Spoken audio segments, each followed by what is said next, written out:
Now, let's talk about the improvements that the Detroit Lions have made over the offseason because Mark Sessler of NFL.com put out a list of the top 10 most improved teams I'm Mark Pfeffer. in the NFL, and the Detroit Lions made that list. I believe they were 7 or 8. What organization is this? NFL.com. Hell yeah. He says, Detroit's draft was nitpicked out the gate, but the overhaul brought a bundle of immediate starters. Jahmyr Gibbs looms as a backfield fascination beside free agent signee David Montgomery. Fellow first-rounder Jack Campbell is a plug-and-play addition at linebacker, while tight end Sam Laporta out of Iowa is already making waves. He has reportedly the quote-unquote best player on the field by a wide margin at rookie minicamp, lining up all over the place and setting fires after the catch. With second-year wideout Jameson Williams suspended for the first 6 games of the season, Laporta is in line for meaningful snaps out of the gate.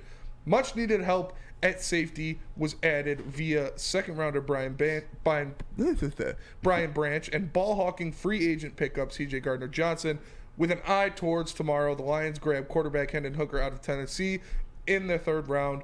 He won't be needed anytime soon if Jared Goff picks up where he left off. The Lions boast one of the conference's nastier rosters. He didn't even mention Cam Sutton. Not even a mention of Cam Sutton, but it's all right. So he says the Lions are one of the 10 most improved teams in the NFL. Easy, how much have they realistically improved from last year to this year? Huge. I mean, like this is. It's obviously it's almost actually like immeasurable, just because like the amount of improvement they made on the back half of that defense is like we're almost at a PTSD standpoint with the Detroit Lions. We have to see it to believe it. Now I lean towards the believe it just because we've seen it out of those players individually, but we need to see it in Honolulu Blue now. But it's almost immeasurable. It's almost like too good to be true. And that's how it felt. The acquisitions they made in the offseason. Now, especially when it comes to names like. And I'm giving you like the guys they lost, actually key losses. Mm-hmm. DJ Chark. Yes. Obviously, you guys know I felt that one a little bit more than others. Jamal Williams. Yeah.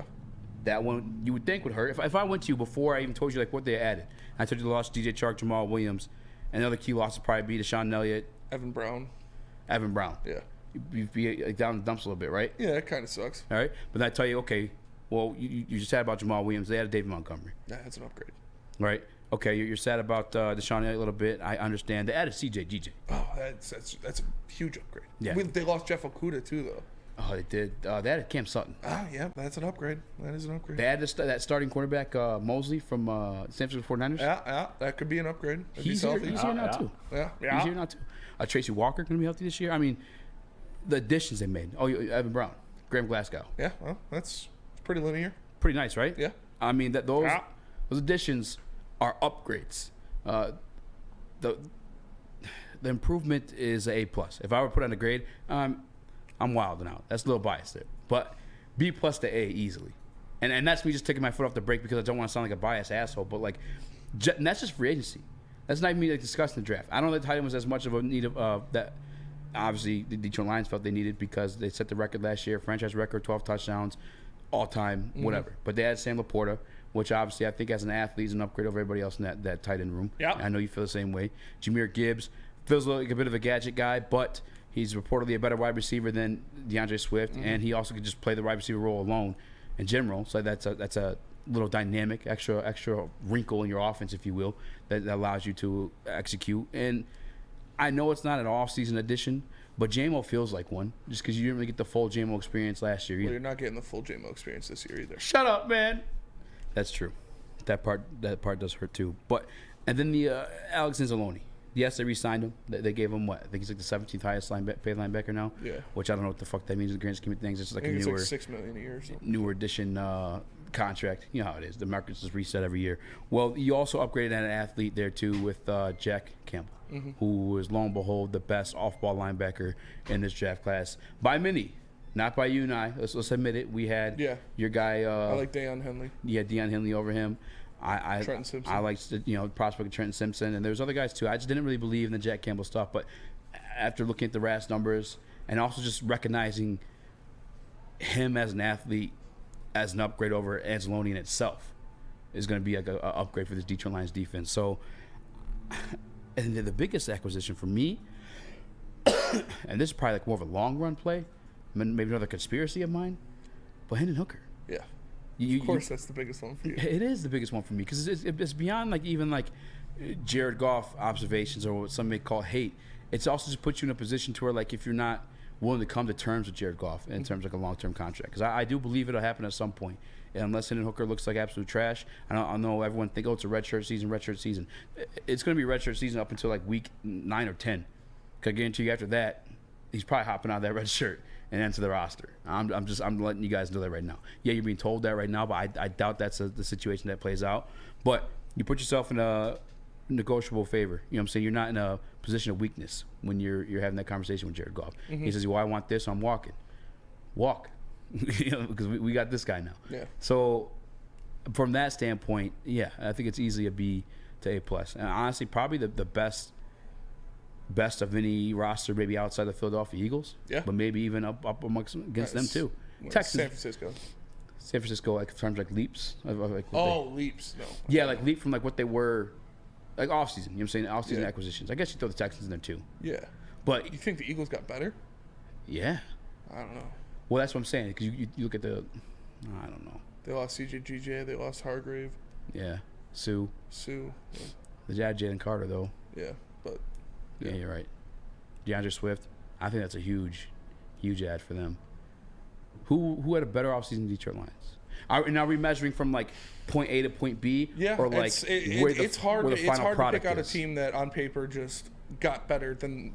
or improved more than the Detroit Lions improved this year. Yeah. So I think it was very well said, although 100% Chauncey Gardner-Johnson was the best addition, like not Hendon Hooker. Chauncey Gardner-Johnson was the best addition to this team. He was a Pro Bowler last year. He was an All-Pro last year. He led the team in interceptions. So I think that is something that you love to see.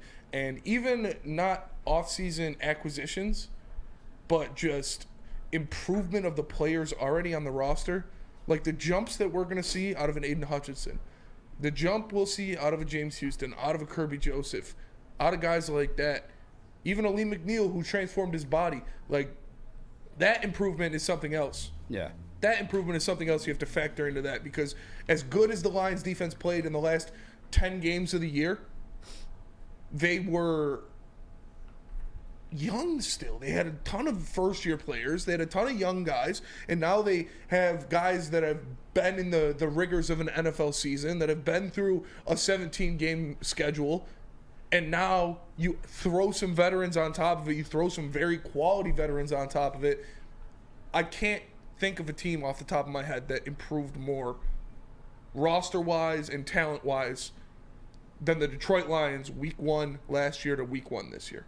That's what I'm saying. Like, is a measurement, is a standard improvement from like point A to point B, or is it the final product, like where your team ranks at the end of it? Like, what is it for you?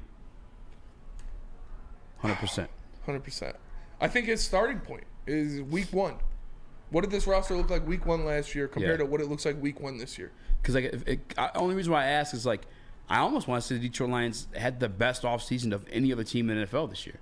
But then if I'm looking from like point A to point B, I'm thinking of teams like the Texans. That obviously, you know, they had the fucking C.J. Stroud, Will Anderson. Yes, thank you. Among other pieces too. And outside of that, I mean, maybe I'm just drawing blanks here, but that's kind of it off the top of my head. I mean, who? The Falcons had a good offseason. Bijan Robinson, but who else? Jeff Okudah. Are we counting that? Jeff Okudah and what's his name for the Bengals? The safety from the Bengals. I can't remember his name. The light-skinned dude? Yeah, I cannot remember his name for some reason. Where'd he go? To the Falcons. He went to the Falcons? Yeah. Bates? Yes. Jesse Bates. Yeah. So it's... I'm looking up some articles. I'm really drawing blanks on teams. JB, you got any teams that would have had a better offseason than the Detroit Lions up to this point? I really... The Jets. Can we say the Jets? Oh, my God. The Jets would be up there. Adding Aaron Rodgers. I mean, the verdict's still out on the Texans right now, but I think I got high hopes for them to turn things around. I don't want to say Easy's team that he hates right now, but the Bears. The Bears are up there. The Bears are up there from point A to point B. Lo and behold, you wouldn't believe it. The guy that my arch nemesis, who has like the most ridiculous articles, Cody Benjamin, has Detroit Lions as number 1 team. Yeah. With the best offseason. But I think, honestly, they'd have to be my pick. The only other guys I'd say looking at this list, now they have like a list in front of me. Maybe the Pittsburgh Steelers, when we look at the Patrick Peterson signing they had, they also drafted Joey Porter Jr. I like those two pieces for them. Darnell Washington they also got. Are we counting coaches as acquisitions here? I mean, if we are, maybe look at the Broncos, but I don't know what's going to happen like at the end of the day with that situation. I like Sean Payton, but not enough to fix what I saw out of the Broncos team last year. That was fucking horrendous, the offensive output. The Giants did add a couple weapons. Darren Waller. They added Jalen Hyatt in the draft. Deontay Banks, too, that we all really liked as a cornerback. Jackson Smith and Jigba, Zach Charbonnet, Devon Witherspoon, Jermon Jones to the Seahawks. That'd probably be actually... Seahawks, dude. That'd probably be number 2 for me. Seahawks are going to be good. That's a scary team, bro. The NFC West is fucking going to be nasty. It's going to be nasty. It's going to be a slugfest. Yeah. And then the Cardinals. Cardinals as additions? Like, as just suck. No. Oh, yeah. Like, the NFC West is going to be good, and then there's going to be the Cardinals. The Rams probably won't be that good either. I put a feeler out there because I retweeted the video of Baker throwing the ball, and I'm like, this is why I want to trade with Tampa or Washington. I felt they'd land number 1 overall pick, but then I got a bunch of backlash about Arizona, which I'm not actually arguing. I think Arizona can land number 1 Arizona pick. probably will. Yeah, you think Arizona? And they have Houston, too. I think it's definitely between Arizona and Tampa for sure. Yeah, no, the Lions actually definitely had the best offseason. They brought in a ton of dudes. Like, solidified NFL veterans. Guys that make plays. David Montgomery, CJ Cam Sutton. And then on top of the draft is plug-and-play guys. So, yeah, you wouldn't hear an argument from me if you said they had the best offseason. Yeah, I guess, I mean, and after going down that list a little bit, the only team I actually would say is, and I still would put the number 2 is the Seattle Seahawks. That's the only other team in the conversation for me. And that's just off of the draft. Well, Jermon Jones, they signed a free agency. That's it. You got any teams, Chris, that you think of? I mean, it's the Detroit Lions for sure. Yeah, I think it's totally reasonable to put the Lions 1, but I think it's probably a conversation amongst those other teams. Like, I do even want to throw the Eagles in that conversation again because, like, when I also factor like the cards they were dealt, and like the Eagles were dealt, they were set up to be kind of like screwed this offseason.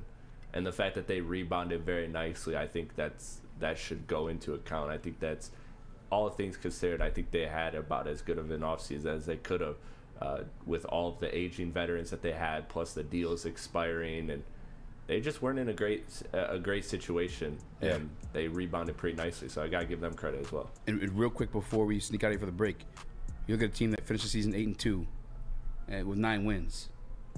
And then you have the best offseason on top of that. I think Lions fans are allowed to be as cocky as we've been. I think so too.